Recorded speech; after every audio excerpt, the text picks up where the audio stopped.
Sekmadienį girdėsime Dievo žodį iš apaštalo Pauliaus laiško romiečiams. Juk mes žinome, kad visa kūrinyje iki šiol tebedūsauja ir tebesikankina.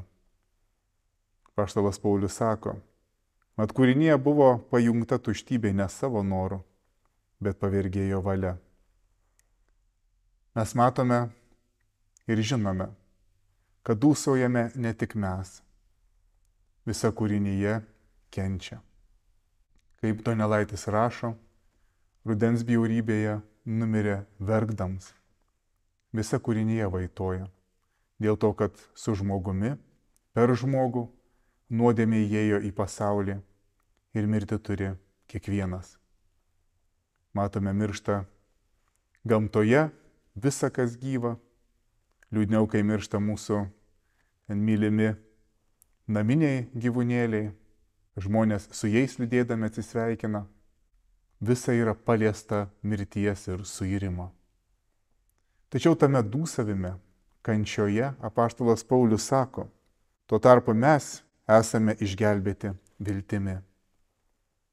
Ką daryti, kai mes dūsaujame dėl skausmo kūniško, skausmo dvasinio?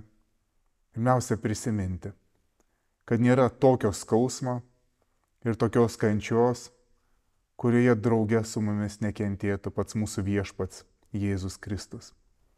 Jo kryžius nuolatos primena tai, jog jis atėjo į šį pasaulį nešti mūsų naštų, mūsų kančios, mūsų nuodėmės. Ir jis tapo mūsų broliu ir dalinasi mūsų naštą su mumis. Ir tai žinodami, mes visus vargus, visą kančią, mes mokinamės pasitikti su malda, pavesdami visą viešpaties valiai. Juk ir tariame, teesie tavo valia. Kiekvieną kartą, kai skausmas paliečia mūsų gyvenimą, prisiminkime, jog viešpats yra arti. Apaštalas Paulius sako, tuo tarpu mes esame išgelbėti viltimi. Mes žinome, kad išgelbėjimas iš visų skausmų yra arti.